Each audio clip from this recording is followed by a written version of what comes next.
నమస్కారం అందరికీ. అకల్కోట్ శివపురి నుంచి విశ్వ కళ్యాణం కోసం అగ్నిహోత్ర విధానం తెలియజేయడానికి విశ్వ ఫౌండేషన్ వాలంటీర్స్ గంప సుధాకర్ గారు, వరది అంజప్ప గారు మన గృహానికి వచ్చేశారు. ఇప్పుడు అగ్నిహోత్రం ఎలా చేయాలో తెలుసుకుందాం. స్కిప్ చేయకుండా ఈ వీడియోని లాస్ట్ వరకు చూడండి. నమస్తే అన్నగారు. నమస్తే అండి. అగ్నిహోత్ర విధానం చేయడానికి ఏమేం సామాగ్రి వాడాలో చెప్పండి. సరేనండి. అగ్నిహోత్రం చేయడానికి కావాల్సిన సామాగ్రి, మొదటిది టైమింగ్, సూర్యోదయం సూర్యాస్తమయం టైమింగ్ తెలుసుకోవాలి. రెండోది రాగి పాత్ర, అర్ధ పిరమిడ్ ఆకారంలో ఉన్న రాగి పాత్ర. మూడవది ఆవు అంశతో తయారైన ఆవు పిడకలు, అలాగే ఆవు నెయ్యి. నాలుగవది మన ఇంట్లో వాడే బియ్యాన్ని తీసుకోవాలి, అఖండ బియ్యాన్ని. ఐదవది వేదమంత్రాలు ఉచ్చారణ చేస్తూ ఈ అగ్నిహోత్రం చేయాలి.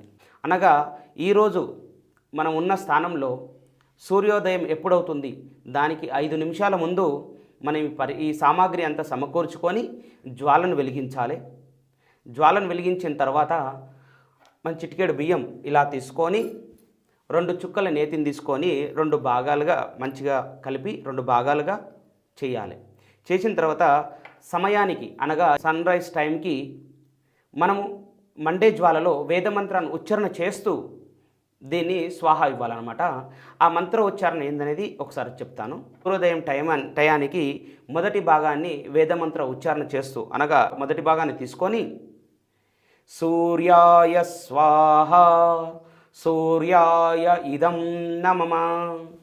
రెండో భాగాన్ని తీసుకొని వేదమంత్ర ఉచ్చారణ అనగా ప్రజాపతయే స్వాహ ప్రజాపతయే ఇదం నమః.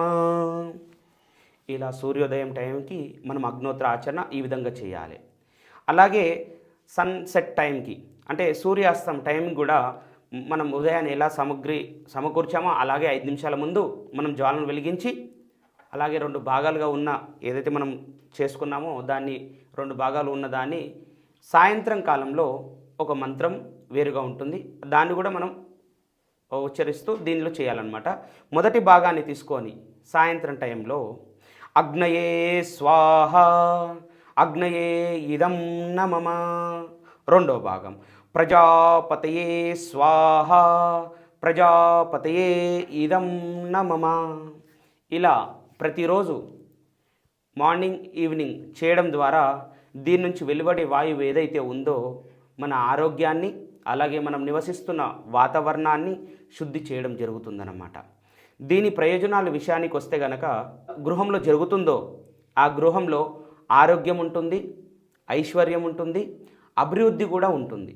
దీని నుంచి వెలువడే వాయువు ఏదైతే ఉందో మనం పీల్చుకోవడం ద్వారా మనలో ఉన్న ఆర్గన్స్ ఏదైతే ఉన్నాయో అవి మనకు ఆరోగ్యవంతంగా తయారవుతాయి అన్నమాట. అలాగే ఈ యాష్ని మన ఇంట్లో వాడే వాటర్లో కొద్దిగా వేసి వామ్ వాటర్లో వేసి కొద్దిగా మనం తాగడం ద్వారా ఆర్గాన్స్ మొత్తం ఫిల్టరైజ్ అవుతాయి అన్నమాట. అలాగే ఈ అగ్నిహోత్ర చేసే గృహంలో చిన్నపిల్లలకు ఏకాగ్రత పెరుగుద్ది, అలాగే ఆలోచన విధానం కూడా చేంజ్ అవుతుంది. దీని ద్వారా వ్యవసాయ భూమిలో యాష్ వేయడం ద్వారా వ్యవసాయ భూమి కూడా సారవంతం పెరుగుతుందన్నమాట. ఈ అగ్నిహోత్రం మార్నింగ్ చేసింది ఏదైతే ఉందో అది మనకు సాయంత్రం దాకా దీని నుంచి వెలువడే వాయువు నుండి మనకు ఒక కవచంలాగా ఒక లేయర్ ఏర్పడి మనకు ఎటువంటి హాని కలిగించకుండా చూస్తుంది. ఈవినింగ్ చేసింది మార్నింగ్ వరకు అలాగ ఒక కవచం ఏర్పడుతుంది. దీనికి బెస్ట్ ఎగ్జాంపుల్ ఒకటి చెప్పాలంటే కనుక మీరందరూ గూగుల్లో సెర్చ్ చేసి చూసుకోవచ్చు. 1984లో భోపాల్ విషవాయువు రిలీజ్ అయ్యి ఇక్కడే నివసిస్తున్న ఒక గృహంలో మాత్రం వాళ్ళు చనిపోవడం జరగలేదన్నమాట. దానికి ఏం జరిగిందనేది రీసెర్చ్ చేస్తే ఆ గృహంలో నిత్యం అగ్నిహోత్ర చేసే కుటుంబం ఉంది కాబట్టి వాళ్ళకి ఎటువంటి హాని జరగలేదు. మనం మాట్లాడుకున్నట్టు ఇంతకుముందు మనం అగ్నిహోత్ర ఎవరైతే చేస్తున్నారో వాళ్ళకు ఒక కవచం ఏర్పడుతుందని చెప్పాను కదా. సో దాని ద్వారా వాళ్ళు రక్షించబడడం జరిగిందనమాట. ఈ అగ్నిహోత్రం చేయడం ఇప్పటిది కాదు, యుగాల నుంచి వస్తుంది ఇది. కాకపోతే ఇప్పుడు అంతర్ధానం అయిపోయింది కాబట్టి దాన్ని బయటికి తీసుకురావడం జరిగింది. ఇది అక్కల్కోట్ శివపురి విశ్వ ఫౌండేషన్ నుంచి మేము వివరించడానికి వచ్చాము. ఇది 1944లో శ్రీ గజానంద్ మహారాజ్ గారు ధర్మస్థాపన చేయడం జరిగిందనమాట. అప్పటి నుంచి ప్రపంచ వాయిస్గా 72 దేశాలలో ఈ అగ్నోత్రం ఆచరించడం జరుగుతుందన్నమాట. మన భారతదేశం ఒకటి తప్ప మిగతా 71 దేశాలు వేరే రిలీజియన్ ఉంటున్నారు, కానీ ఈ అగ్నోత్ర ఆచరించడం జరుగుతుంది. ఎందుకనగా ఈ అగ్నోత్రం నుంచి వెలువడే ప్రయోజనం ఏంటి అనేది వాళ్ళు తెలుసుకున్నారు. అందుకోసమే అదర్ కంట్రీస్ దీన్ని చేయడం జరుగుతుందన్నమాట. ఈ అగ్నోత్రం అనేది నిత్యం చేయడం పెద్దల నుంచి చిన్నల వరకు ఎవరైనా చేయొచ్చు.